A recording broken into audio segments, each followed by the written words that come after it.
Ellie, l'aveuglement volontaire. Chapitre 1. Le parfum d'une autre. Le verre de Bordeaux se fracassa contre le carrelage de la cuisine. Les éclats rouges éclaboussèrent mes chaussures italiennes, celles qu'elle m'avait offertes pour nos 5 ans de mariage. 5 années que je croyais parfaites. Mais ce parfum, ce putain de parfum qui flottait encore dans notre chambre n'était pas le sien. Je m'appelle Thomas Nercier. À 34 ans, je dirige une agence de marketing digital spécialisée dans les campagnes de retargeting pour les secteurs de la finance et de l'assurance auto. Mon portefeuille client génère un ROI de 340% en moyenne. Sur le papier, tout va bien. Très bien même. Villa dans les Yvelines, Mercedes dans l'allée, compte épargne à 6 chiffres. Le rêve français, version 2025. Camille gère une plateforme d'éducation en ligne dédiée à la mode et à la beauté. Beauty Mind Academy, qu'elle a créée il y a 3 ans. Une masterclass digitale qui cartonne auprès des influenceuses en herbe. Elle leur apprend le branding personnel, les partenariats de marque, comment transformer leur image en revenus passifs. Intelligente, ambitieuse, magnifique. Tout ce dont un homme peut rêver. Ou plutôt, tout ce que j'ai cru rêver. Il était 22 heures quand je suis rentré de ma conférence sur les nouveaux algorithmes de ciblage publicitaire. Une journée marathon, mais fructueuse. J'avais signé 2 nouveaux contrats. Une campagne pour un comparateur d'assurance auto et le lancement d'une application de crédit immobilier. De quoi améliorer encore notre cash flow mensuel. Camille était déjà couchée, prétendument. Sa respiration était trop régulière, trop maîtrisée. Après 5 ans, je connais ses vrais cycles de sommeil. Elle simulait. C'est en retirant ma veste que je l'ai sentie. Cette fragrance masculine, subtile mais indéniable, qui ne correspondait à aucun de mes parfums. Quelque chose de boisé, d'épicé. Du Tom Ford, peut-être. Cher, en tout cas. Le genre de parfum que porte un homme qui a les moyens et l'habitude de séduire. Mon cœur s'est mis à battre plus vite. Pas de panique, me suis-je dit. Il y a forcément une explication logique. Elle a peut-être croisé un client lors d'un shooting, serré des mains, fait la bise. Le parfum s'accroche aux vêtements, aux cheveux. C'est connu. Mais pourquoi simuler le sommeil? J'ai observé son dos, ses épaules nues sous la soie de sa nuisette. Camille a toujours eu ce don pour être désirable, même dans son sommeil. Ses cheveux châtains étalés sur l'oreiller, sa peau laiteuse que j'aimais tant caresser. Mes mains ont tremblé à l'idée qu'un autre ait pu. Non, impossible. J'ai gagné la salle de bain, puis prendre une douche. L'eau chaude sur mes épaules n'a pas réussi à évacuer cette tension qui montait en moi. Une tension que je ne parvenais pas à identifier. Était-ce de la jalousie, de la colère, ou simplement de la peur? En sortant de la douche, j'ai remarqué que nos serviettes étaient disposées différemment. Camille est maniaque de l'ordre. Chaque chose à sa place. Nos 2 serviettes se touchent toujours, côte à côte sur le porte-serviettes. Là, elles étaient séparées. Et il y avait une trace d'humidité sur le rebord de la baignoire. Comme si quelqu'un d'autre avait pris une douche. Mon sang s'est glacé. Je me suis habillé en silence et suis descendu dans mon bureau. J'avais besoin de réfléchir, de reprendre le contrôle. Mon métier m'a appris l'importance des données, de l'analyse comportementale. Dans le marketing digital, on segmente les audiences. On étudie leurs habitudes, leurs réactions. On décèle les patterns, les anomalies. Il était temps d'appliquer ces méthodes à ma propre vie. J'ai ouvert mon MacBook et créé un document Google crypté.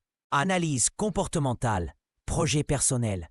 Ridicule, peut-être, mais méthodique. J'ai commencé à lister les anomalies des dernières semaines. Les retards inexpliqués. J'ai eu un problème avec la plateforme e-learning, chérie. Un bug sur les vidéos de la masterclass. Les nouveaux sous-vêtements, plus sexy, qu'elle portait même pour aller faire les courses. C'est pour me sentir belle, pour moi. Les appels qu'elle déclinait quand j'étais là. De la pub, encore de la pub. Et puis ce voyage à Paris, la semaine dernière, pour un soi-disant partenariat avec une marque de cosmétiques. Elle était revenue rayonnante, différente, plus sûre d'elle, plus épanouie. Mon téléphone a vibré. Un message WhatsApp de Camille. « Tu ne dors pas ?» J'ai entendu du bruit. J'ai fixé l'écran plusieurs secondes avant de répondre. Travail urgent. Problème avec la campagne Johnson & Partners. Dors, ne t'occupe pas de moi. D'accord. Je t'aime. 3 mots. 3 mots qu'elle écrivait machinalement désormais. par habitude, sans émotion, comme on signe un contrat de routine. J'ai refermé le laptop et suis remonté me coucher. Camille dormait vraiment cette fois, ou du moins en donnait-elle l'illusion parfaite. Je me suis glissé sous les draps en évitant de la réveiller. Dans l'obscurité, j'ai repensé à notre rencontre. C'était lors d'un salon professionnel, Digital Marketing Expo. Elle animait une conférence sur l'influence marketing dans l'univers beauté. Brillante, drôle, passionnée. Elle avait capté l'attention de toute la salle avec sa présentation sur le ROI des campagnes d'influenceuses. Moi y compris. Je l'avais abordée au cocktail de clôture. Votre intervention sur les KPI dans le secteur beauté était fascinante. Vous avez des résultats concrets sur les taux de conversion? Elle avait ri. Vous me draguez avec du jargon marketing? C'est original? 6 mois plus tard, nous emménagions ensemble. 1 an après, mariage. 2 ans pour créer sa boîte. Tout avait été si fluide, si évident. Nous étions le couple parfait du digital. Lui dans la finance et l'assurance, elle dans la beauté et l'influence. Complémentaires.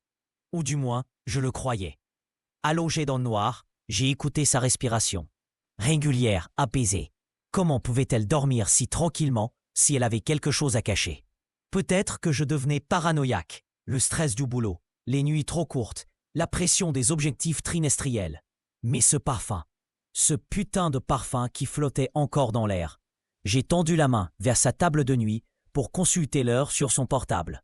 L'écran s'est allumé et j'ai vu la notification d'un message Instagram. 3h47 du matin. Alexandre Moreau. Merci pour cette soirée magique. Vivement la prochaine fois. Mon cœur s'est arrêté. Alexandre Moreau. Ce nom me disait vaguement quelque chose. Photographe de mode, je crois. Ou influenceur. Un de ces types qui gravitent dans l'univers de Camille, entre shootings et événements VIP. J'ai reposé délicatement le téléphone, les mains tremblantes. Une soirée magique, à 3h47 du matin. Pendant que je rentrais de ma conférence, persuadé qu'elle se reposait sagement à la maison. Camille s'est retournée dans son sommeil et a murmuré quelque chose d'inaudible. Son bras est venu se poser sur mon torse, geste d'affection automatique qu'elle faisait depuis toujours. Mais pour la première fois, ce contact m'a mis mal à l'aise. J'ai fermé les yeux et tenté de me raisonner. Un message Instagram, ce n'est rien. Il collabore peut-être professionnellement. Sa masterclass inclut des modules sur la photo de mode.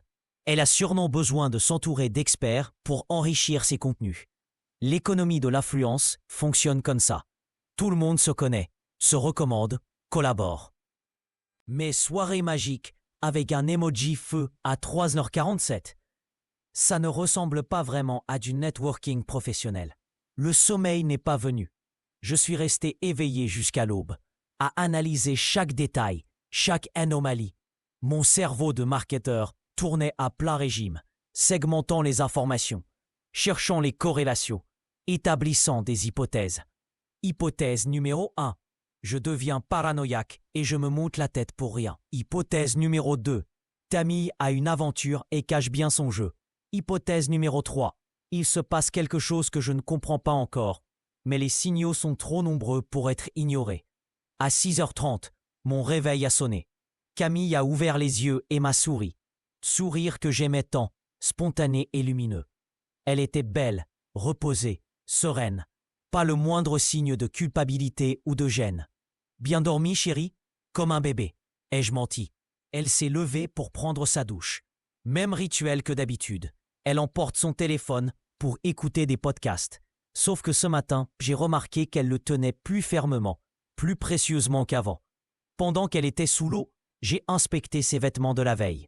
Robe noire, élégante, mais pas exceptionnelle.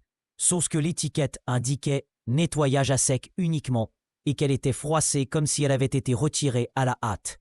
Camille ne froisse jamais ses vêtements. C'est une maniaque de l'entretien textile. J'ai aussi trouvé un ticket de parking dans sa veste. Parking de l'hôtel Meurice, hier soir, de 19h à 23h15. 4 heures. Pour un supposé dîner de travail avec des partenaires de sa plateforme. Le Meurice, palace parisien, suite à 2000 € la nuit. Pas exactement le genre d'endroit où l'on organise des réunions de travail sur l'éducation en ligne. Je me suis assis sur le lit, le ticket entre les mains.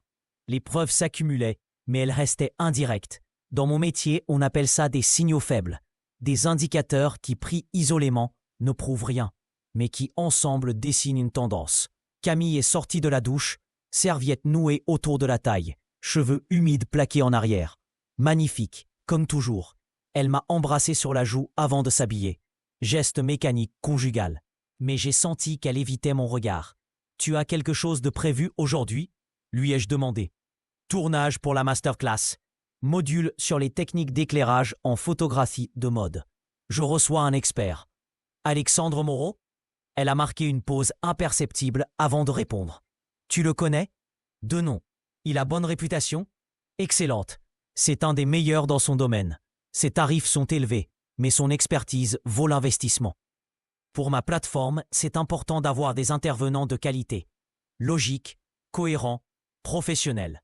Trop parfaits pour être naturels. Camille n'a jamais été aussi détaillée dans ses explications professionnelles.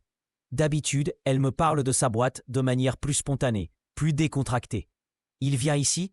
Non, on a loué un studio. Meilleur matériel, acoustique optimale. Tu sais comme c'est important pour les contenus premium. Nouveau mensonge ? Ou précaution légitime. Impossible à déterminer. Elle a fini de s'habiller. Jeans slim, chemisier blanc légèrement échancré, veste de tailleur. Tenue professionnelle, mais soignée. Très soignée. Plus que d'habitude pour un simple tournage pédagogique. Je rentrerai tard, a-t-elle ajouté. On dîne ensemble après le tournage pour finaliser les détails du partenariat. Ne m'attends pas. Encore un dîner. Comme hier soir. Comme de plus en plus souvent ces derniers temps. Je l'ai regardé partir depuis la fenêtre de la chambre. Sa Mercedes a disparu au bout de l'allée, dans la brume matinale de novembre. J'ai attendu 10 minutes avant de monter dans la mienne. Direction Paris. J'avais rendez-vous avec un client pour une campagne d'assurance vie, mais surtout, j'avais l'intention de vérifier certaines choses. Mon métier m'a appris que les données ne mentent pas. Les humains, si. Sur l'autoroute, j'ai appelé mon assistant. « Paul, j'ai besoin que tu reportes le rendez-vous Johnson à demain matin. Urgence personnelle. » « Tout va bien, Thomas ? » ?»« Parfaitement bien. » Premier mensonge de la journée. Il y en aurait d'autres. Arrivé à Paris, je me suis garé près de l'hôtel Meurice et j'ai observé l'entrée. Clientèle internationale, homme d'affaires, couple fortuné. L'endroit où l'on va quand on a quelque chose à cacher et les moyens de le faire élégamment. J'ai pris un café dans un bistrot d'en face et réfléchi à la suite. Que cherchais-je exactement ? Des preuves ? Des réponses ? Ou simplement à me rassurer ? Mon portable a sonné. Camille. Chérie, je voulais juste te dire que je pense à toi. J'ai hâte qu'on passe du temps ensemble ce week-end.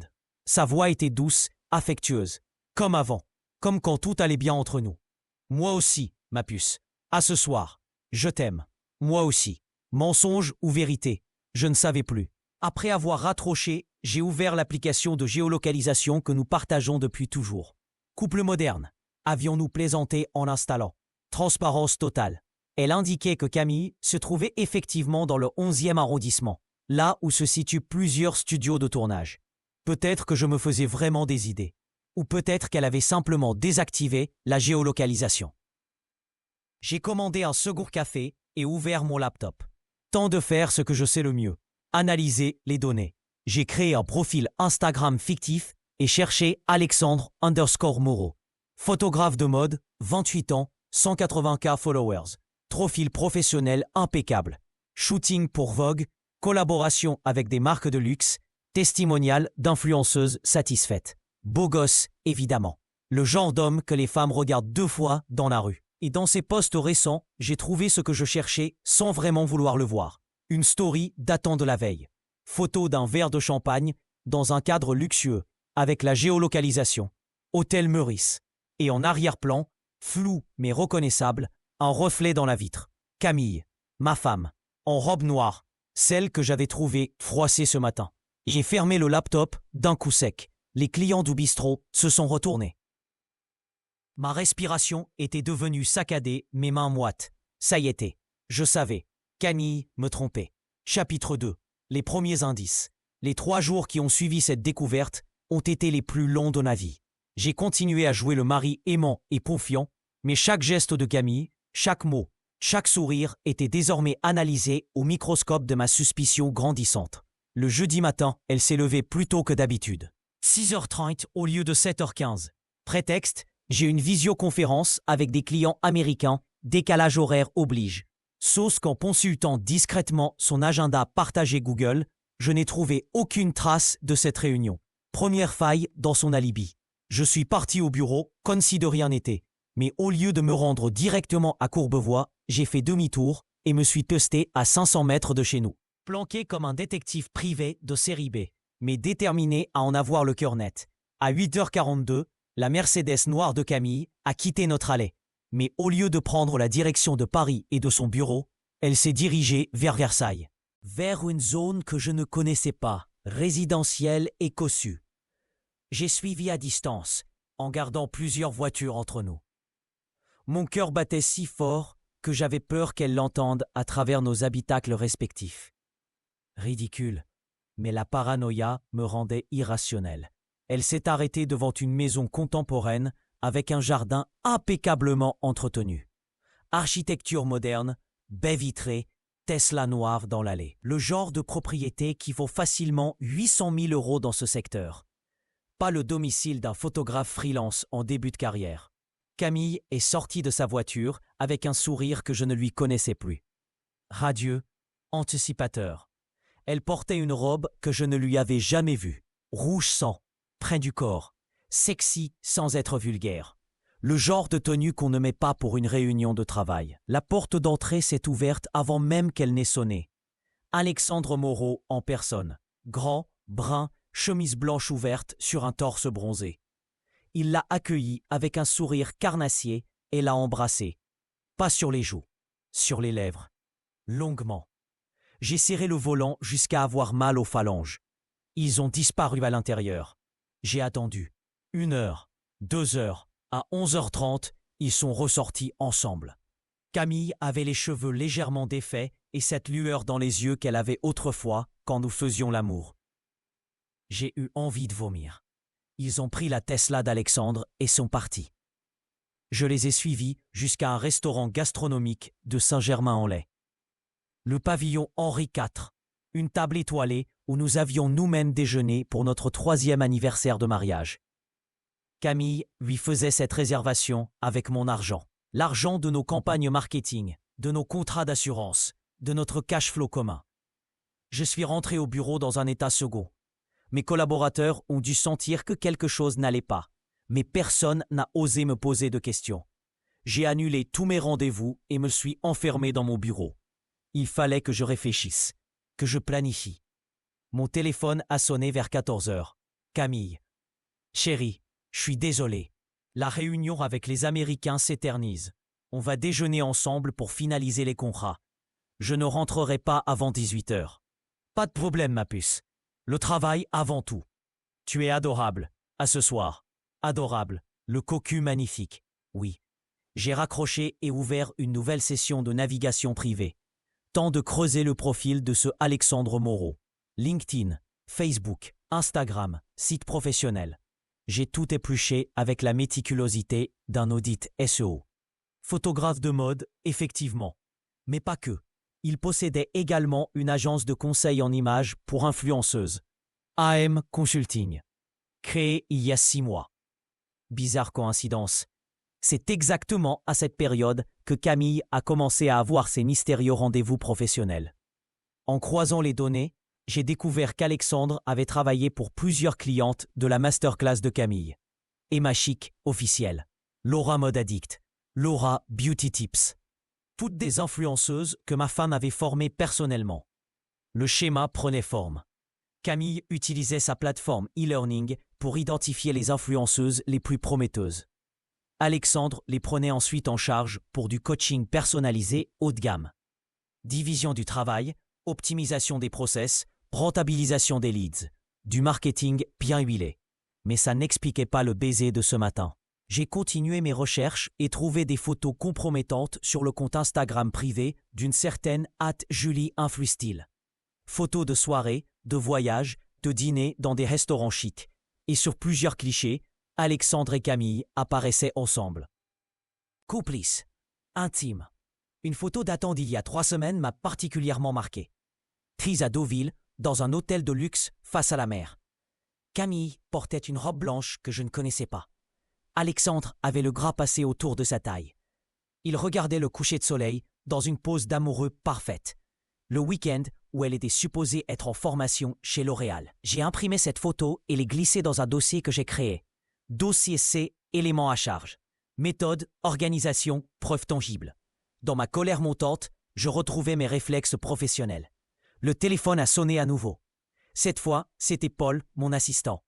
Thomas, j'ai Johnson & Partners en ligne. Ils veulent avancer le lancement de leur campagne d'assurance vie. Budget doublé, échéance serrée. Tu es disponible? Transfère-moi l'appel. Enter Procedy. L'heure suivante a été salvatrice. Négociation de contrat, discussion de ROI, optimisation de budget publicitaire. Mon domaine d'expertise, ma zone de confort. Un univers où les règles sont claires, où les résultats se mesurent en chiffres tangibles.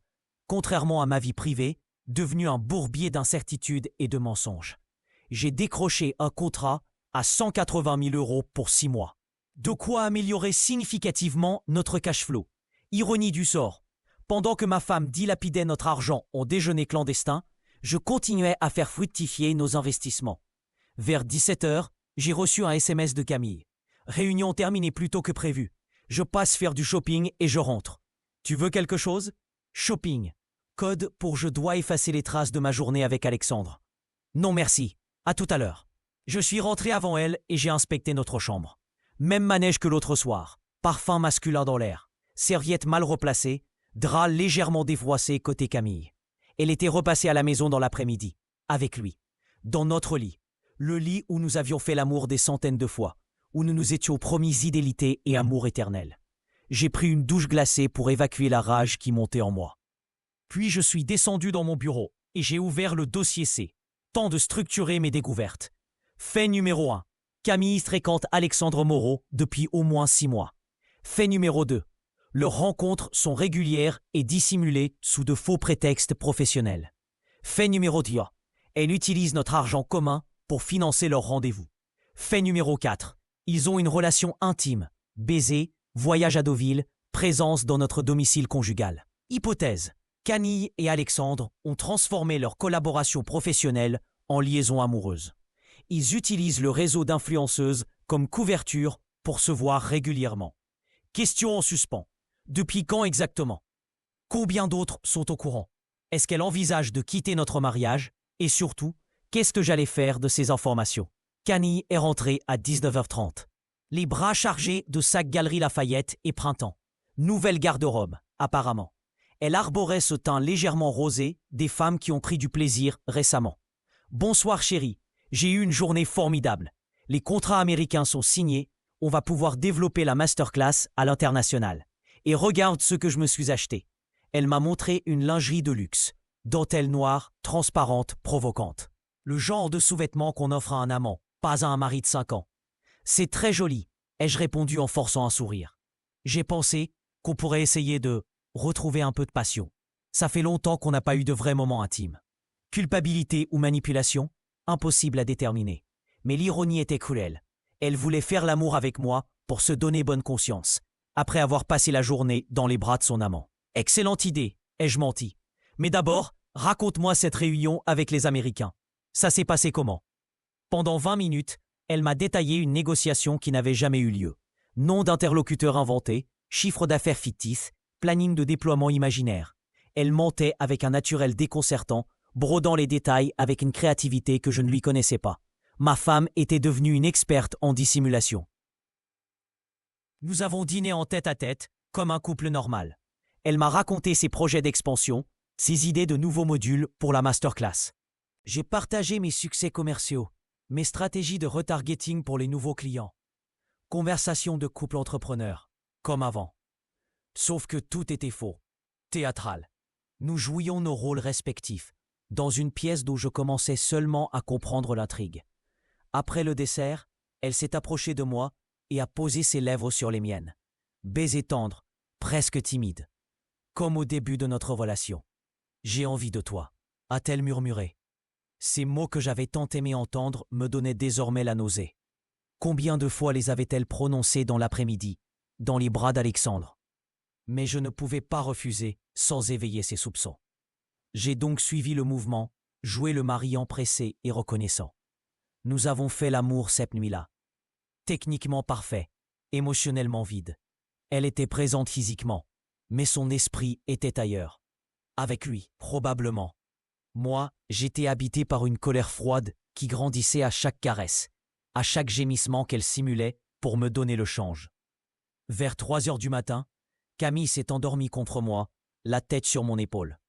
Position que nous avions adoptée des milliers de fois. Sauf que cette fois, son téléphone n'arrêtait pas de vibrer sur sa table de chevet. Messages WhatsApp, Instagram, SMS. J'ai attendu qu'elle soit profondément endormie pour tenter de regarder. Écran verrouillé, évidemment, mais j'ai vu défiler les notifications. Alexandre, j'ai encore ton parfum sur moi. Alexandre, vivement demain soir. Alexandre Moreau, t'as envoyé une photo. Demain soir, vendredi. Elle avait déjà prévu de le revoir. Je me suis levé discrètement et suis descendu dans mon bureau. J'ai ouvert le dossier C et ajouté ces nouveaux éléments. Puis j'ai réfléchi à la suite des opérations. Jusqu'ici, j'avais collecté des preuves. Maintenant, il fallait passer à l'étape suivante, comprendre l'étendue de leur relation et anticiper leurs prochains mouvements. J'ai créé un faux profil sur Telegram, application que j'avais remarquée sur le téléphone de Camille, mais que nous n'utilisions jamais ensemble. Peut-être était-ce leur canal de communication privilégié? Puis, j'ai contacté un détective privé que m'avait recommandé un client du secteur de l'assurance. Marc Dubois, ancien policier, reconverti dans l'investigation conjugale. Discrétion garantie, tarif raisonnable. Je voudrais des informations sur ma femme, lui ai-je écrit par mail. Soupçon d'infidélité. J'ai déjà quelques éléments, mais j'ai besoin de preuves définitives. Sa réponse est arrivée 1 heure plus tard. RDV demain 14h, Café de la Paix, boulevard Haussmann. Venez avec tout ce que vous avez. Je suis remonté me coucher. Camille dormait toujours, paisible et belle. Comment pouvait-elle paraître si sereine en menant une double vie? J'ai fermé les yeux et tenté de trouver le sommeil. Mais mon cerveau tournait à plein régime, analysant les données, échafaudant des scénarios. Scénario numéro 1. Je confronte Camille directement. Risque. Elle nie tout et devient plus prudente. Ou pire. Elle assume et demande le divorce. Scénario numéro 2. Je continue à enquêter discrètement, jusqu'à avoir des preuves irréfutables. Puis je la confronte en position de force. Scénario numéro 3. Je prépare ma défense. Financièrement, juridiquement, socialement. Et je frappe quand elle s'y attend le moins. Le scénario numéro 3 me plaisait davantage. Méthodique, rationnel, efficace. Alexandre et Camille prenaient des risques en me trompant. Il était temps qu'ils en assument les conséquences. Mais d'abord, il fallait que je sache exactement à quoi je m'attaquais. Le réveil a sonné à 6h30. Camille était déjà debout, sous la douche. Elle chantonnait. Une chanson que je ne connaissais pas, probablement quelque chose qu'Alexandre lui avait fait découvrir. « Bonjour mon amour », m'a-t-elle dit en sortant de la salle de bain. « Bien dormi ?»« Parfaitement. Et toi ?»« Comme un bébé. Cette soirée hier m'a fait un bien fou. » Quelle soirée? Nos ébats conjugaux ou ces échanges de messages avec son amant? J'ai une grosse journée aujourd'hui, a-t-elle ajouté. Tournage pour 3 nouveaux modules de la masterclass. Je rentrerai tard, ne m'attends pas pour dîner. Avec Alexandre Moreau, elle a marqué une pause imperceptible. Entre autres, il y aura toute l'équipe technique. Nouveau mensonge, fluide, naturel. Elle était devenue redoutable. Pas de problème. Moi aussi, j'ai du travail en retard. On se voit demain matin? Bien sûr, je t'aime. Moi aussi. Nous nous sommes embrassés avant de partir chacun de notre côté. Baiser de routine, sans passion mais sans hostilité non plus. Comme un couple qui s'aime encore malgré la distance qui se creuse. Sauf que dans notre cas, la distance s'appelait Alexandre Moreau. J'ai pris ma voiture et me suis dirigé vers Paris. Rendez-vous à 14h avec le détective. Mais d'abord, j'avais une autre idée. Direction l'agence AM Consulting. L'adresse figurait sur le site internet d'Alexandre, un immeuble haussmannien du 16e arrondissement. Pas loin de Trocadéro. Quartier chic, loyer élevé. J'ai sonné à l'interphone. Une secrétaire m'a répondu. « Bonjour Thomas Mercier, directeur de l'agence Mercier Digital. J'aimerais rencontrer Monsieur Moreau pour discuter d'un partenariat potentiel dans le secteur des assurances et de la finance. Monsieur Moreau est en tournage aujourd'hui. Puis-je prendre vos coordonnées? Bien sûr. C'est pour une campagne importante, budget conséquent. Dites-lui que c'est urgent. J'ai laissé mes vraies coordonnées. Autant jouer carte sur table. Si Alexandre rappelait, j'improverais. S'il ne rappelait pas, j'aurais au moins tenté une approche directe. À 14h pile, j'étais au Café de la Paix. Marc Dubois m'attendait déjà, installé dans un coin discret. Cinquantaine bedonnante, regard perçant, allure de fonctionnaire en civil. Exactement ce à quoi on s'attend d'un détective privé. Alors, racontez-moi tout, m'a-t-il dit, après les présentations d'usage. J'ai étalé mes preuves sur la table. Photos, capture d'écran, ticket de parking, notes manuscrites. Dubois examinait chaque élément avec attention, hochant la tête de temps en temps. Dossier solide, a-t-il conclu, mais pas encore suffisant pour un divorce aux torts exclusifs. Il nous faut du concret. Photos compromettantes, témoignages, preuves d'adultère caractérisées. Combien de temps? 1 semaine, 2 maximum. Mes tarifs sont de 800 € par jour, plus les frais. Ça vous va? J'ai accepté sans négocier. 10 000 € pour connaître la vérité sur ma femme, c'était donné. Autre chose, a ajouté Dubois. Si vous voulez maximiser vos chances dans une procédure de divorce, il faut que vous restiez irréprochable. Pas de violence, pas de chantage, pas de confrontation prématurée. Vous jouez le mari modèle jusqu'au bout. Compris. Et préparez-vous psychologiquement. Dans 90% des cas, la réalité dépasse ce qu'imaginent les clients. Votre femme vous trompe, c'est acquis. Mais il y a peut-être d'autres éléments que vous ne soupçonnez pas encore. Quels autres éléments? Mon estomac s'est noué. Nous nous sommes séparés avec un planning précis. Dubois allait prendre Camille et Alexandre en filature dès ce soir. Moi, je devais continuer à jouer la comédie conjugale en attendant ses conclusions. En rentrant au bureau, j'ai trouvé un message de mon comptable. « Thomas, peux-tu vérifier les derniers virements sur le compte joint? Il y a des mouvements que je ne comprends pas. » J'ai consulté nos extraits bancaires en ligne. Effectivement, plusieurs virements inhabituels ces dernières semaines. 2 800 € vers AM Consulting SARL. 1 200 € de frais carte bleue chez le Meurice Palace. 650 € chez Hermès Paris Faubourg. 3 400 € vers un compte personnel que je ne connaissais pas. Au total, près de 8 000 € prélevés sur nos économies communes en un mois. Notre cash flow permettait ces dépenses sans difficulté. Mais Camille n'avait jamais été dépensière auparavant. J'ai imprimé ces relevés et les ai ajoutés au dossier C. Les preuves s'accumulaient, dessinant le portrait d'une femme que je ne reconnaissais plus. Mon téléphone a sonné. Alexandre Moreau en personne. « Monsieur Mercier, j'ai eu votre message. Vous voulez me parler d'un partenariat ?» Exactement. Je pense que nos domaines d'expertise peuvent se compléter. Vous travaillez avec des influenceuses. J'ai des clients dans la finance et l'assurance. Il y a peut-être des synergies à explorer. Intéressant. Vous connaissez mon travail? De réputation, et ma femme Camille m'en a dit le plus grand bien. Silence à l'autre bout du fil. Léger, mais perceptible. Camille Mercier? Effectivement, nous collaborons sur quelques projets. Excellente professionnelle. Excellente, oui, mais pas que professionnelle, manifestement. On pourrait se voir la semaine prochaine pour en discuter? Bien sûr, je vous rappelle pour fixer un rendez-vous. Il n'a pas rappelé, et il ne rappellera pas, j'en étais certain. Camille allait l'avertir que son mari commençait à poser des questions. Le piège se refermait. Mais sur qui? Chapitre 3. L'engrenage. Le week-end a été un calvaire orchestré dans la bonne humeur apparente. Camille avait décidé de jouer les épouses parfaites. Petit déjeuner au lit samedi matin, balade main dans la main au marché de Versailles, dîner romantique dans notre restaurant habituel. Une reconquête en règle, calculée au millimètre. Mais je la connaissais trop bien. Chaque geste d'affection était forcé, chaque sourire légèrement décalé. Elle surjouait son rôle d'épouse aimante avec le même professionnalisme qu'elle mettait dans ses masterclass. Performance impeccable, émotion absente. Le dimanche soir, alors qu'elle préparait ses affaires pour la semaine, j'ai remarqué qu'elle emportait la lingerie achetée vendredi. Celle qu'elle avait prétendument choisie pour retrouver la passion entre nous. « Tu pars en déplacement ?» ai-je demandé innocemment.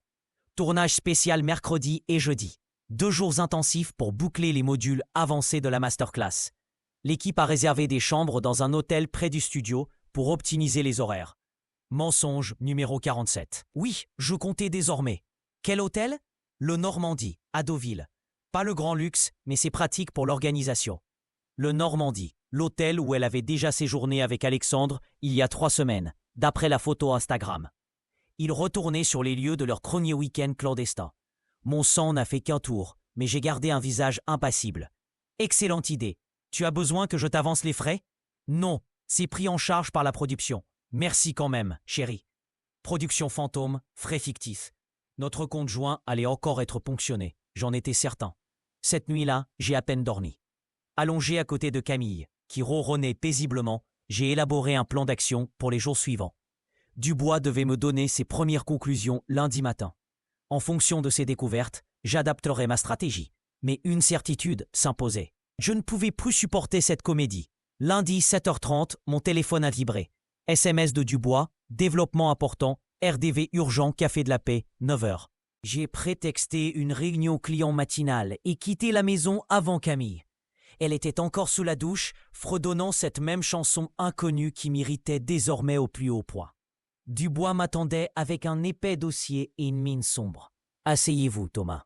Ce que j'ai à vous dire n'est pas facile à entendre. » Il a étalé une série de photos sur la table. Camille et Alexandre dans diverses situations compromettantes. Sortis d'un hôtel particulier à Neuilly. Déjeuner en terrasse les mains entrelacées. Baiser passionné contre une voiture de luxe. Ça, c'était prévisible, a-t-il continué. Mais il y a autre chose. Il a sorti un second jeu de photos. Camille en compagnie d'un homme que je ne connaissais pas. Élégant, la soixantaine, allure de dirigeant fortuné.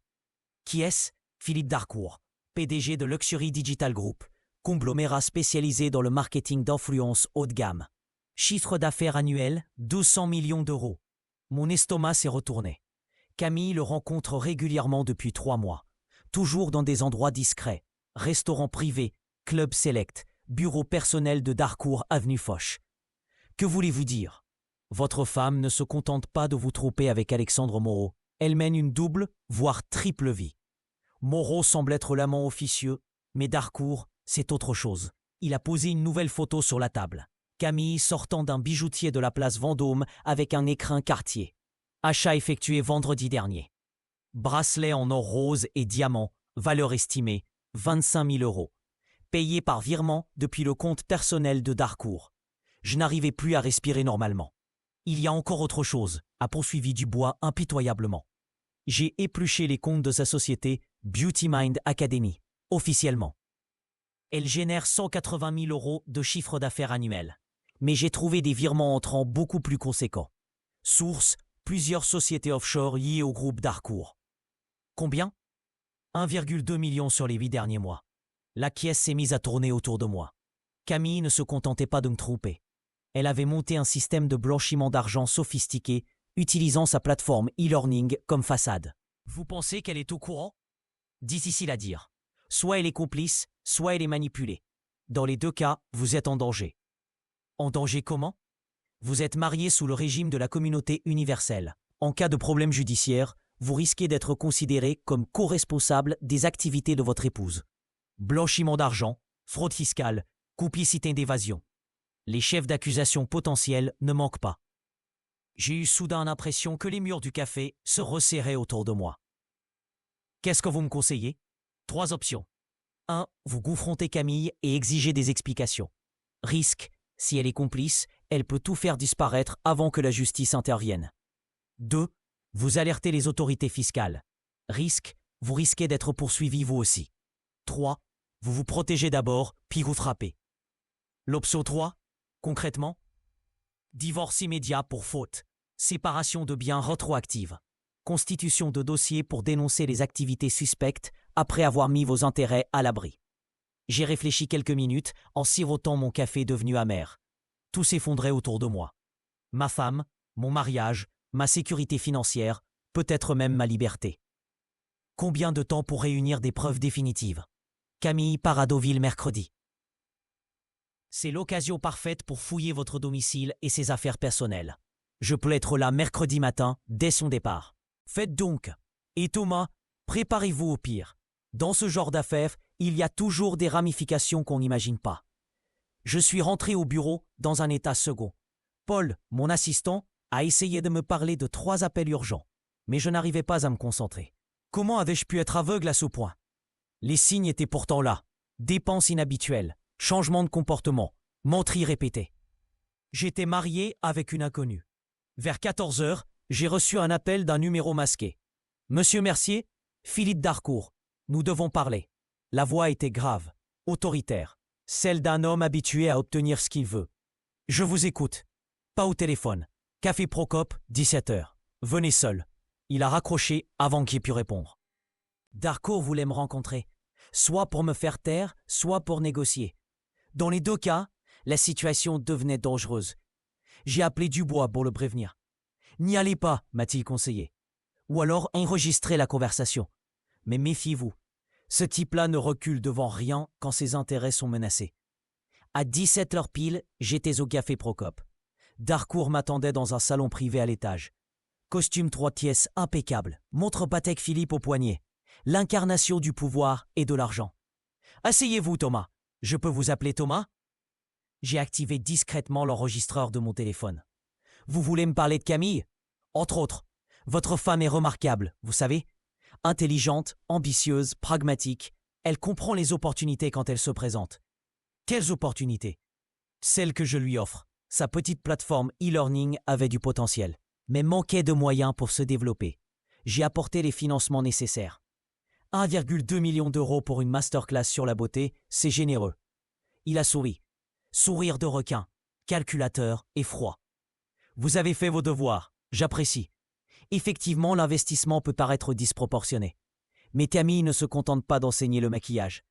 Elle identifie des talents, les forme, les accompagne. Et surtout, elle leur ouvre des marchés internationaux très lucratifs.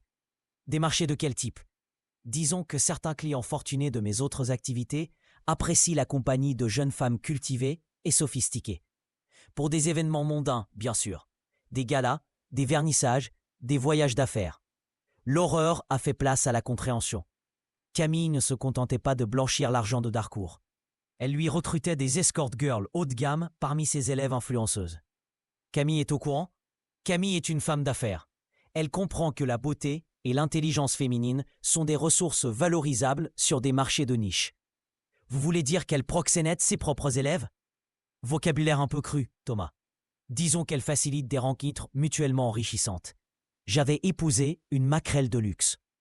Pourquoi me racontez-vous ça? Parce que votre mariage commence à devenir problématique. Camille a besoin de liberté de mouvement pour développer nos activités communes. Votre surveillance conjugale la perturbe. Ma surveillance? Allons, Thomas. Vos petites enquêtes, vos questions indiscrètes, votre détective privé. Vous croyez vraiment qu'on n'était pas au courant? Un frisson glacé m'a parcouru l'échine. Que voulez-vous? Que vous acceptiez le divorce à l'amiable. Camille garde sa société et ses activités. Vous récupérez votre agence et vos clients. Chacun repart de son côté, sans vague. Et si je refuse? Ce serait regrettable. Votre agence travaille avec des compagnies d'assurance très regardantes sur la moralité de leurs partenaires.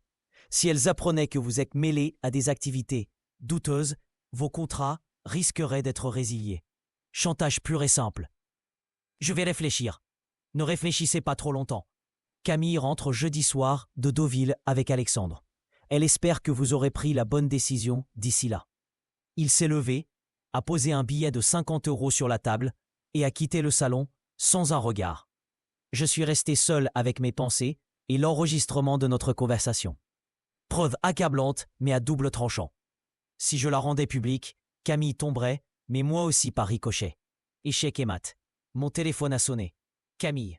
Bonsoir chérie, je voulais te dire bonne nuit avant de me coucher. Oh, je vois journée demain, préparatif pour le tournage. Bonne nuit ma puce, tu me manques déjà. Toi aussi, à jeudi soir.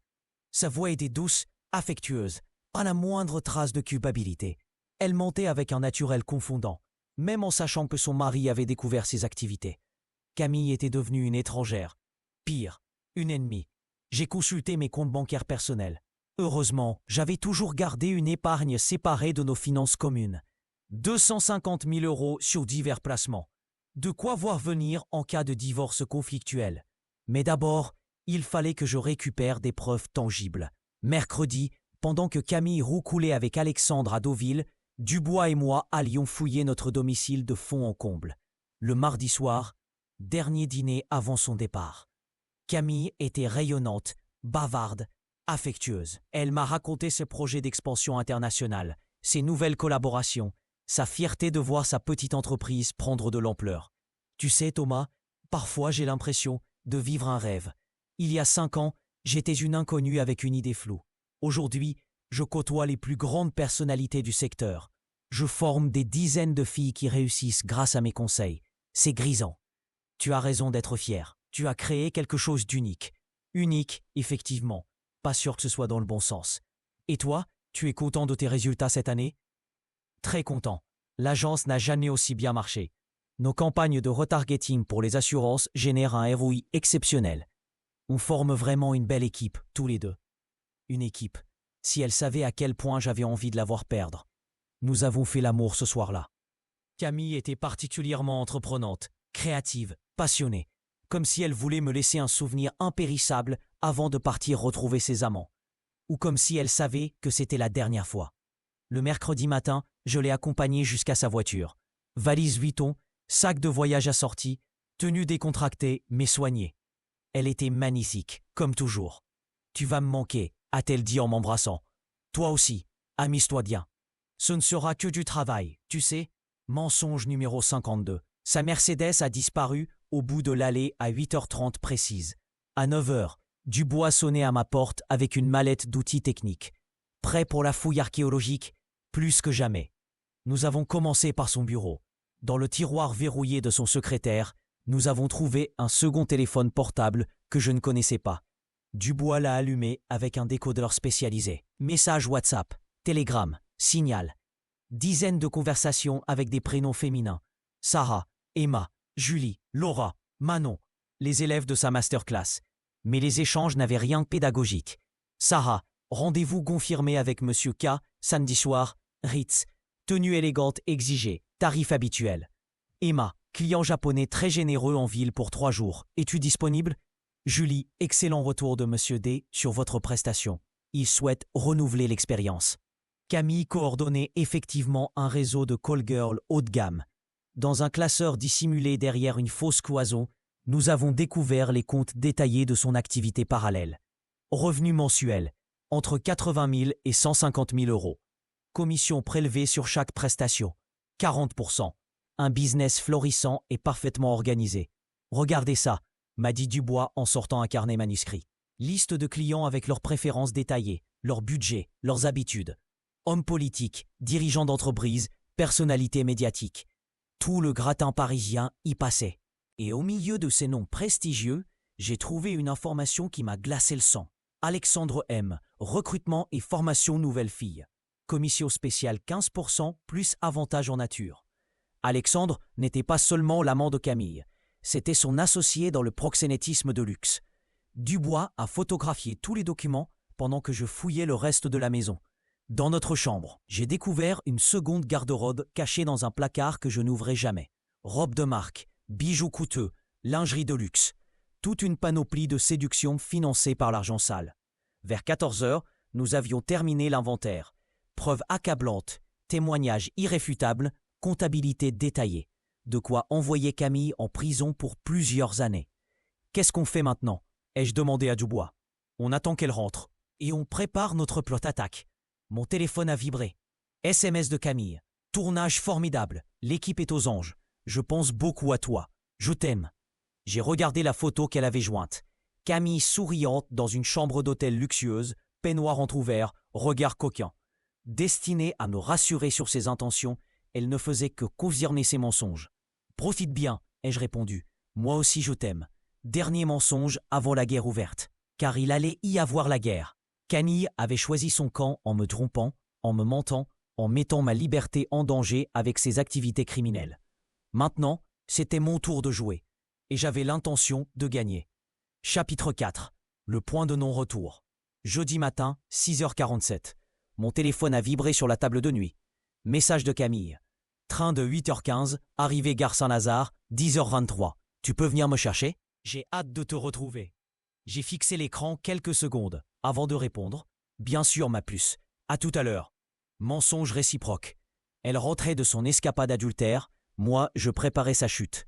J'ai pris une douche froide pour évacuer la tension de ces derniers jours. Dans le miroir de la salle de bain, j'ai observé mon reflet. Traits tirés, cernes marquées, regard durci. L'homme qui me faisait face n'était plus le Thomas naïf et confiant d'il y a une semaine. Les découvertes de mercredi m'avaient transformé. Camille ne m'avait pas seulement trompé, elle m'avait manipulé, utilisé, mis en danger. Mon mariage n'était qu'une façade pour couvrir ses activités criminelles. Il était temps de reprendre le contrôle. À 8 heures, j'ai appelé Maître Delacroix, l'avocat spécialisé en droit matrimonial que m'avait recommandé Dubois. Rendez-vous urgent à 11 heures, juste après avoir récupéré Camille à la gare. J'ai les éléments pour un divorce aux torts exclusifs, lui ai-je expliqué au téléphone. Adultère? Entre autres, c'est plus compliqué que ça. J'ai l'habitude des cas complexes. Apportez tout ce que vous avez. Ensuite, j'ai contacté mon banquier pour bloquer les virements automatiques vers le compte joint et transférer mes liquidités sur un compte personnel séparé. 180 000 € mis à l'abri en quelques kicks. Si Camille voulait jouer les femmes d'affaires sans scrupules, elles allaient découvrir que son mari savait aussi protéger ses intérêts. À 9h30, j'étais dans ma voiture, direction Paris. Le trajet m'a donné le temps de répéter mentalement la scène qui allait suivre. Jouer l'époux heureux de retrouver sa femme, puis l'emmener directement chez l'avocat. Confrontation brutale, carte sur table. Négociation de la séparation. Gare Saint-Lazare, quai 3. Le TER en provenance de Caen est arrivé à l'heure. J'ai vu Camille descendre du wagon, magnifique dans son manteau beige, valise à roulettes tirée d'une main experte. Elle m'a repéré immédiatement et m'a adressé un sourire radieux. Mon chéri. Elle s'est jetée dans mes bras et m'a embrassé passionnément, sous le regard attendri des autres voyageurs. Performance parfaite de la femme amoureuse qui retrouve son mari après 2 jours d'absence. « Tu m'as manqué ?» a-t-elle murmuré contre mon oreille. « Toi aussi » ai-je répondu machinalement. « Dans la voiture ?» Elle m'a raconté son séjour avec un luxe de détails que je savais désormais entièrement fictif. Tournage exceptionnel, équipe formidable, résultat au-delà de ses espérances. Elle mentait avec une aisance confondante, brodant des anecdotes crédibles sur des événements qui n'avaient jamais eu lieu. Alexandre a vraiment été professionnel, a-t-elle ajouté avec un naturel déconcertant. Ces techniques d'éclairage vont révolutionner mes contenus vidéo. Ces techniques, certainement, mais pas d'éclairage. D'ailleurs, j'ai une bonne nouvelle, a-t-elle continué. Philippe Darcourt m'a proposé un partenariat exceptionnel. Il veut racheter 49% de Beauty Mind Academy pour développer la plateforme à l'international. Combien? 2,5 millions d'euros. J'ai failli sortir de la route. Darcourt était prêt à payer une fortune pour officialiser son association avec ma femme. Soit leurs activités communes généraient des bénéfices colossaux, soit il voulait l'acheter définitivement. C'est énorme, Camille. Tu vas accepter? Je réfléchis encore. C'est tentant, mais je ne veux pas perdre le contrôle de ma création. Tu as raison, l'indépendance n'a pas de prix. Ironie de la situation. Je l'encourageais à refuser un contrat de plusieurs millions alors que je m'apprêtais à détruire sa vie. Au fait, j'ai rendez-vous avec un client dans 1 heure. Ai-je menti? Tu peux rentrer seul? Je passerai te prendre ce soir, on dînera quelque part. Pas de problème. J'ai du travail en retard de toute façon. Du travail, oui. Sûrement en rapport avec ses élèves. Je l'ai déposée devant notre maison et j'ai attendu qu'elle disparaisse à l'intérieur avant de faire demi-tour. Direction le cabinet de Maître Delacroix, rue de Rivoli. L'avocat était un homme sec d'une 50aine d'années, regard perçant et allure de chasseur expérimenté. Son bureau ressemblait à un arsenal juridique. Codes annotés, dossiers empilés, ordinateur dernier cri. Alors, montrez-moi votre dossier. J'ai étalé sur sa table tous les éléments collectés par Dubois. Photos compromettantes, relevé bancaire, transcription de messages, comptabilité parallèle, liste de clients. Delacroix a examiné chaque pièce avec attention, prenant des notes sur un carnet. Situation complexe, effectivement, a-t-il conclu. Votre épouse mène des activités de proxénétisme aggravé et de blanchiment d'argent. Vous avez des preuves suffisantes pour un divorce aux torts exclusifs et un signalement aux autorités judiciaires. Quels sont les risques pour moi? Limités, si vous agissez vite. Votre ignorance des activités criminelles de madame est établie par l'enquête du détective.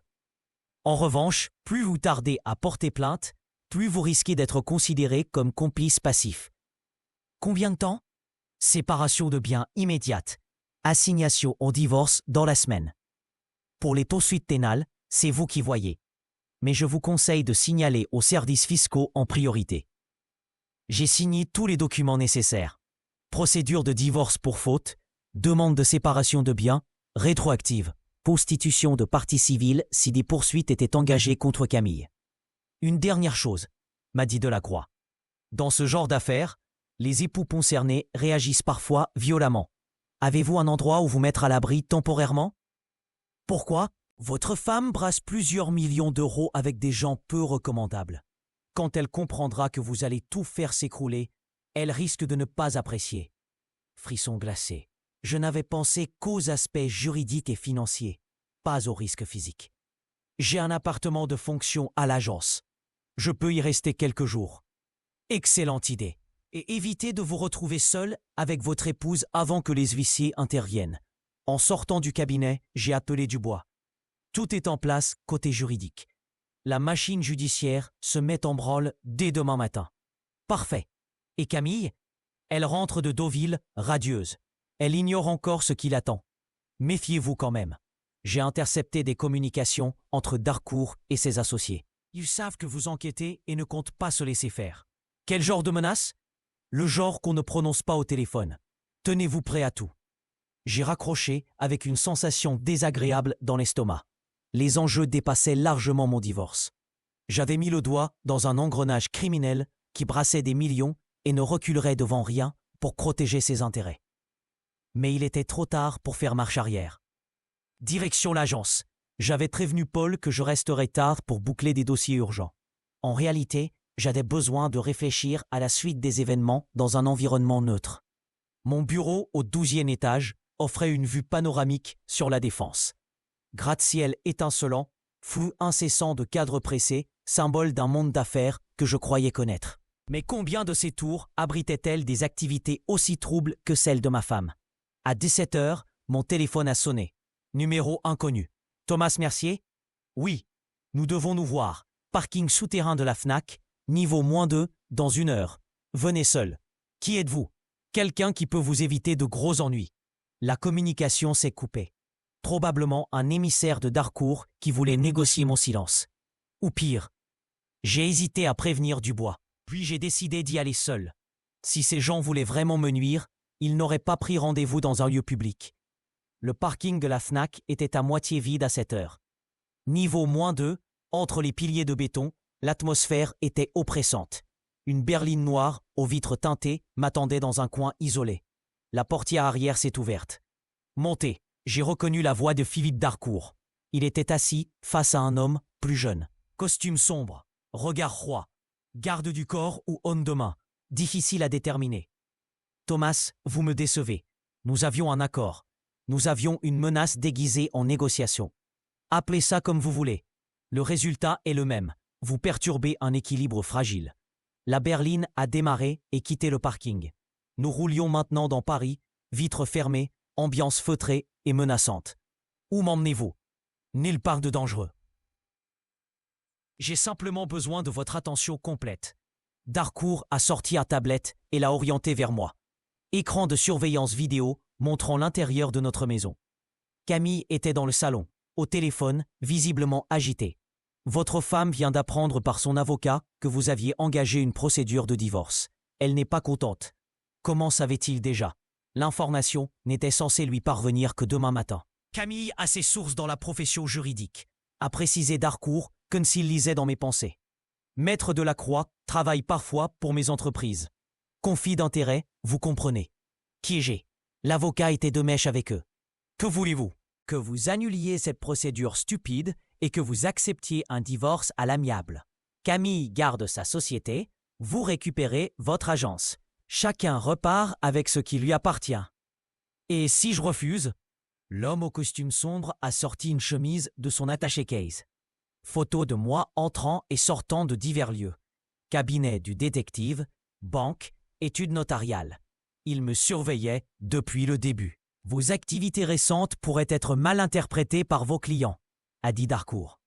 Enquête privée sur votre épouse, manipulation bancaire suspecte, rendez-vous avec des avocats spécialisés dans le blanchiment. De quoi ternir votre réputation professionnelle. C'est du chantage, c'est de la prévention. Nous protégeons tous nos intérêts mutuels. La berline s'est arrêtée devant un immeuble haussmannien du 16e arrondissement. Darcourt m'a tendu une enveloppe. Contrat de divorce amiable déjà rédigé. Vous signez, Camille signe, L'affaire se règle en 15 jours. Vous récupérez même une indemnité compensatrice de 500 000 € pour votre préjudice moral. Et si je refuse? Vous ne refuserez pas. Parce que sinon, votre femme va découvrir certaines choses sur vos propres activités qui risquent de l'intéresser. Il a sorti une seconde chemise. Capture d'écran de compte offshore à mon nom. Virements suspects vers des paradis fiscaux. Contrats fictifs avec des sociétés écrans. Des documents entièrement falsifiés, mais d'un réalisme parfait. Montage grossier, ai-je dit en essayant de garder un ton ferme. Peut-être, mais suffisamment crédible pour convaincre les services fiscaux que vous menez une double comptabilité depuis des années. Et accessoirement, pour que Camille obtienne le divorce à ses torts à elle. Échec et mat. Ils avaient anticipé chacun de mes mouvements. Combien de temps pour réfléchir? Minuit. Après, nous considérerons que vous avez choisi l'affrontement. La portière s'est ouverte. J'étais de retour devant la Fnac, libre mais pris au piège. J'ai regagné l'agence dans un état second. Darcourt et ses associés avaient plusieurs longueurs d'avance sur moi. Ils contrôlaient les avocats, manipulaient les preuves, surveillaient mes moindres gestes. Mais ils avaient fait une erreur. Nous sous-estimer. À 20h, j'ai appelé Dubois. Ils ont retourné la situation. Delacroix travaille pour eux, ils ont des faux documents contre moi, ils me proposent un marché. Quel marché? Divorce amiable avec indemnité. Camille garde son business, moi je me tais. Vous allez accepter? J'ai une meilleure idée. Ils croient que je vais capituler par peur des conséquences. Mais ils ignorent que j'ai gardé une carte dans ma manche. Laquelle? L'enregistrement de ma conversation avec Darcourt au Café Procope. Aveux complets sur leurs activités, menaces explicites, tentatives de corruption. De quoi intéresser la brigade financière. C'est risqué, Thomas. Ces gens ne plaisantent pas. Moi non plus. J'ai raccroché et composé le numéro du commissaire Morvan. Contact professionnel rencontré lors d'une formation sur la cybercriminalité financière. Bonsoir, commissaire. Thomas Mercier, agence de marketing digital. J'ai des informations importantes à vous transmettre sur un réseau de blanchiment d'argent. De quel type? Proxénétisme aggravé, évasion fiscale, corruption d'avocats. Avec preuves audio et comptables. Vous pouvez passer demain matin? Ce soir serait mieux. L'affaire est urgente.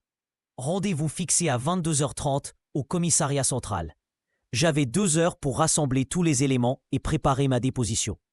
À 21h45, j'étais dans ma voiture, direction le commissariat, avec une mallette contenant toutes les preuves contre Camille et Darcourt. L'enregistrement audio, les photos de Dubois, les documents comptables, la liste des clients. De quoi faire tomber tout leur réseau. Mon téléphone a vibré. Message de Camille. Il faut qu'on parle, je rentre à la maison. Trop tard, j'avais fait mon choix. À minuit, j'étais encore dans le bureau du commissaire Morvan, à détailler les ramifications de l'affaire. Proxénétisme, blanchiment, corruption, menaces. La liste des infractions s'allongeait au fur et à mesure de ma déposition. Nous allons lancer une enquête préliminaire dès demain matin, m'a-t-il assuré. En attendant, je vous conseille de vous tenir à l'écart de votre domicile. Ces gens risquent de mal réagir quand ils comprendront ce qui se passe. J'ai un appartement de fonction. Je peux y rester. Parfait. Un dernier conseil. Ne tentez aucun contact avec votre épouse avant notre intervention. Pour votre sécurité et pour ne pas compromettre l'enquête. En sortant du commissariat, j'ai consulté mes messages. 14 appels manqués de Camille, 3 SMS de plus en plus pressants. Où es-tu? Thomas, réponds-moi. Tu fais une grosse erreur, rappelle-moi immédiatement. J'ai éteint mon téléphone et pris la direction de mon appartement de fonction. Demain, les enquêteurs perquisitionneraient notre domicile et le siège de Beauty Mind Academy. Camille et Darcourt seraient arrêtés. Leur réseau démantelé. Justice serait rendue. Dans l'ascenseur qui m'emmenait au 8e étage, j'ai repensé à notre rencontre 5 ans plus tôt. La brillante conférencière qui m'avait séduit avec sa passion pour le marketing digital. Avait-elle déjà des projets criminels à l'époque? Ou avait-elle basculé progressivement dans l'illégalité? Peu importait maintenant. Camille avait fait ses choix, j'avais fait les miens. La guerre était déclarée. Chapitre 5, la révélation finale.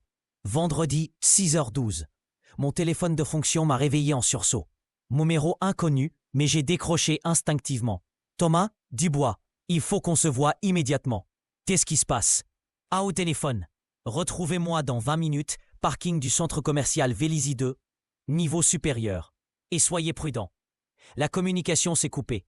Le ton de Dubois m'avait glacé. Quelque chose avait mal tourné. J'ai pris une douche rapide et quitté l'appartement par l'escalier de service. Paranoïa, justicier ou non, j'avais l'impression d'être surveillé depuis hier soir. Dans ma voiture, j'ai allumé la radio. Flash d'information, 6h30. Une vaste opération de police est en cours dans plusieurs arrondissements parisiens. La brigade financière procède à des perquisitions dans le cadre d'une enquête sur un réseau de proxénétisme et de blanchiment d'argent. Ça y était, l'engrenage judiciaire s'était mis en route. Parking de Vélizy, 6h45. Dubois m'attendait près de sa Peugeot banalisée, mine sombre et regard inquiet. « Thomas, nous avons un problème, un gros problème. Les perquisitions ont commencé, j'ai entendu à la radio. Justement, votre domicile a été perquisitionné à 5h ce matin. Camille n'était pas là. » « Comment ça, pas là ?»« Disparu, avec Alexandre Moreau. Leurs téléphones sont coupés, leurs comptes bancaires vidés. Ils ont pris la fuite dans la nuit. » Mon sang s'est glacé. Et Darcourt, volatilisé lui aussi. Son appartement de l'avenue Foch est vide, ses bureaux fermés.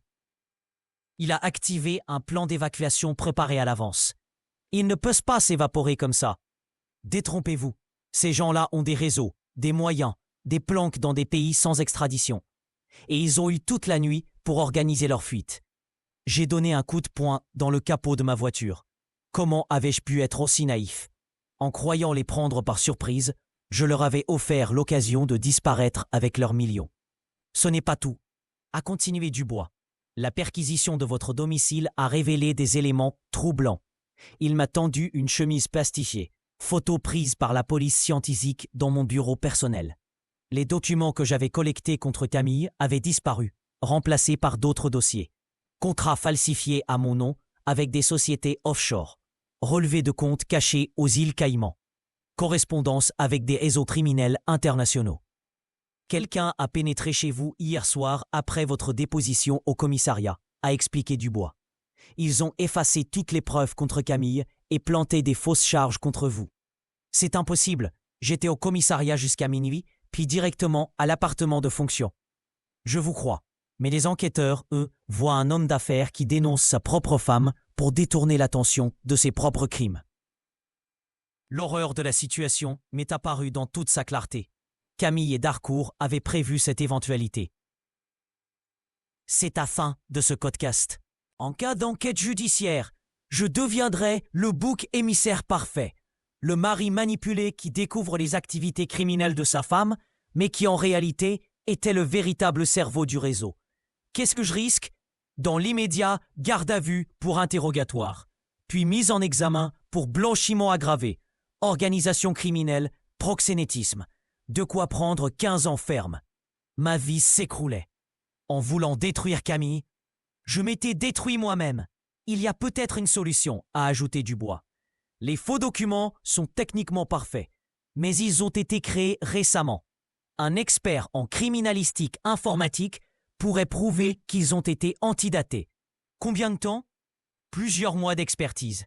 En attendant, vous seriez en détention provisoire. À moins que une idée venait de germer dans mon esprit. Folle, dangereuse, mais peut-être la seule chance de m'en sortir. À moins que quoi? À moins que je retrouve Camille et que je la ramène, avec ses aveux complets. Dubois m'a regardé comme si j'avais perdu la raison. Thomas, ces gens ont disparu avec plusieurs millions d'euros et des contacts dans le crime organisé. Vous n'êtes pas James Bond. Non, mais je connais Camille mieux que personne. Ses habitudes, ses faiblesses, ses réflexes. J'ai sorti mon téléphone et ouvert l'application de géolocalisation que nous partagions depuis notre mariage. Officiellement désactivée, mais j'avais gardé un accès technique par l'intermédiaire de notre compte iCloud commun. Le signal de Camille apparaissait par intermittence. Dernière position enregistrée, aéroport de Genève, 4h37 ce matin. Suisse, ai-je murmuré. Bien sûr. Qu'est-ce qui vous fait dire ça? Camille a étudié là-bas pendant 1 an. Dans le cadre d'un échange universitaire. Elle connaît le pays, elle y a des contacts. Et surtout, elle m'en parlait souvent comme d'un refuge idéal. J'ai approfondi mes recherches sur mon téléphone. Compte Instagram de Camille, apparemment désactivé, mais j'avais gardé un accès via notre compte couple partagé. Une story postée à 3 heures du matin, puis supprimée. Photo d'un lac au lever du soleil, géolocalisé à Montreux. Lac Léman, ai-je dit à Dubois. Elle est à Montreux. Admettons. Qu'est-ce que vous comptez faire? Débarquer en Suisse et la convaincre de rentrer, avouer ses crimes? Exactement. Thomas, vous délirez. Ces gens vous tueront plutôt que de se rendre. Pas Camille. Pas si je joue correctement. J'ai réfléchi rapidement. Camille avait toujours eu un point faible, son besoin de contrôler la situation, de tout expliquer, de justifier ses actes. Si je parvenais à la faire parler, à l'enregistrer. J'ai besoin de 48 heures, ai-je dit à Dubois. 48 heures avant que la police lance un mandat d'arrêt international contre moi. Impossible. Ils vont vous convoquer dès ce matin. Alors, retardez-les. Dites-leur que vous avez des éléments nouveaux, que vous devez vérifier certains points. Gagnez-moi du temps. Dubois a hésité, puis a hoché la tête. D'accord, mais si vous ne revenez pas avec des preuves solides, je ne pourrai plus rien pour vous. Je reviendrai. Avec quoi? J'ai sorti l'enregistreur numérique que je gardais toujours sur moi depuis ma rencontre avec Darcourt. Avec ses aveux complets, sa version des faits, la vérité. Nous nous sommes séparés. Dubois est parti, retourné au commissariat pour gagner du temps. Moi, j'ai pris l'autoroute direction Genève. Dans ma voiture, j'ai appelé mon assistant Paul. Une urgence familiale. Je pars en Suisse pour quelques jours, annule tous mes rendez-vous. Tout va bien, Thomas? Parfaitement bien. Mensonge numéro 78. Ou peut-être que j'avais arrêté de compter. 7 heures de route jusqu'à Montreux.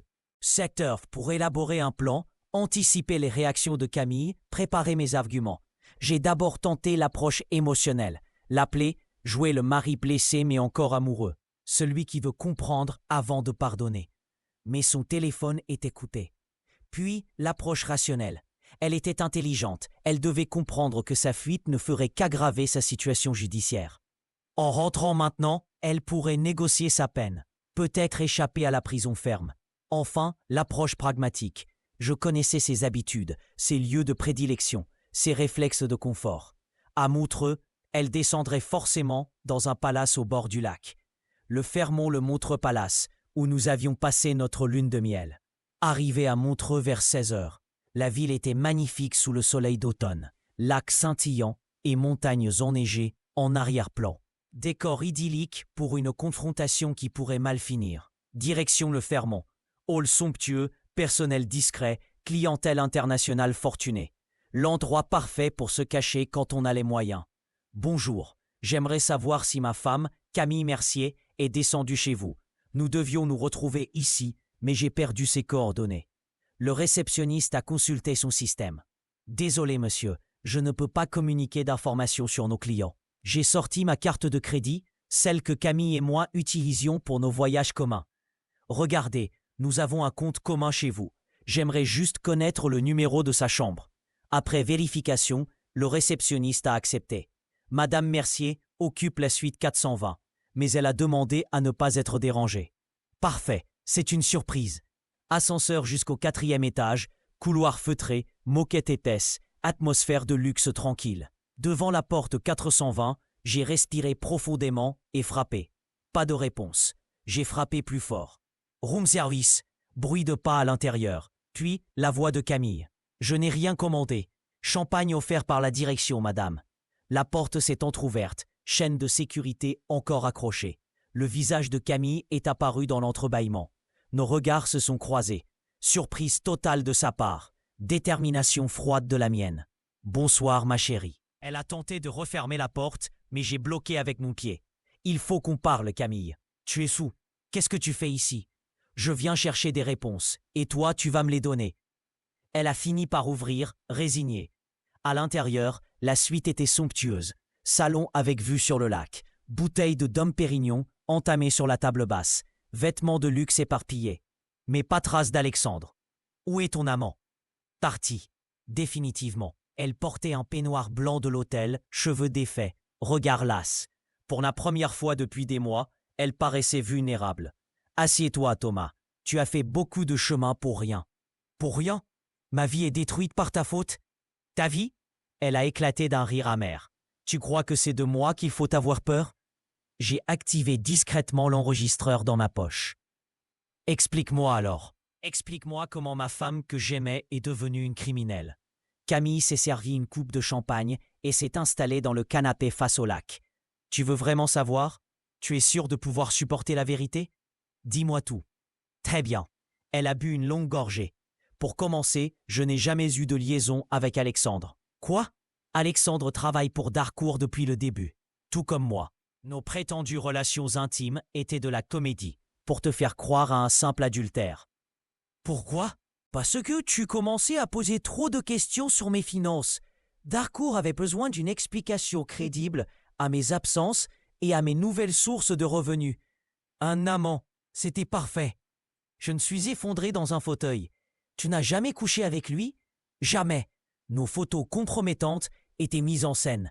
Nos messages d'amour étaient rédigés par les équipes de Darcourt. Même nos week-ends romantiques étaient des rendez-vous professionnels. Mais le parfum masculin dans notre chambre, les preuves que j'ai trouvées, plantées exprès pour te conforter dans tes soupçons. Plus tu étais persuadé que je te trompais, moins tu cherchais à comprendre la vraie nature de mes activités. L'ampleur de la manipulation nous coupait le souffle. Et la vraie nature de tes activités, c'était quoi? Camille a vidé sa coupe et s'est resservie. Au début, c'était innocent. Darcourt m'a contacté il y a 1 an pour un vrai partenariat. Ma plateforme e-learning marchait bien. Il voulait l'aider à se développer. Investissement de 200 000 €, tout légal. Et puis il m'a proposé d'élargir mes services. Certaines de mes élèves influenceuses cherchaient des revenus complémentaires. Lui avait des clients fortunés qui recherchaient de la compagnie féminine de qualité pour des événements mondains. Du proxénétisme déguisé. Du networking haut de gamme. Mes filles n'étaient pas des prostituées, Thomas. Elles accompagnaient des hommes d'affaires dans des galas, des vernissages, des dîners. Rien de plus. Contre 5 000 € la soirée? Contre une rémunération à la hauteur de leurs compétences. Belle, cultivée, polyglotte. C'est un marché comme un autre. Et l'argent blanchi? Camille a marqué une pause, regardant fixement le lac. Là, les choses ont dérapé. Darcourt m'a demandé de faire transiter certains fonds via ma société, revenus de ses autres activités qu'il préférait dissimuler au fisc. Quelles autres activités? Trafic d'œuvres d'art, vente d'armes, contrebande de diamants. Darcourt est à la tête d'un empire criminel international. Mes petites affaires d'escort girl étaient dérisoires à côté. Pourquoi as-tu accepté? Parce qu'il m'a menacé. Tu crois que j'avais le choix? Pour la première fois, de vraies émotions transparaissaient dans sa voix. Il m'a montré des photos de toi, Thomas, en train de sortir de l'agence, de rentrer à la maison, de faire du sport. Il m'a expliqué que si je refusais de coopérer, tu aurais un accident.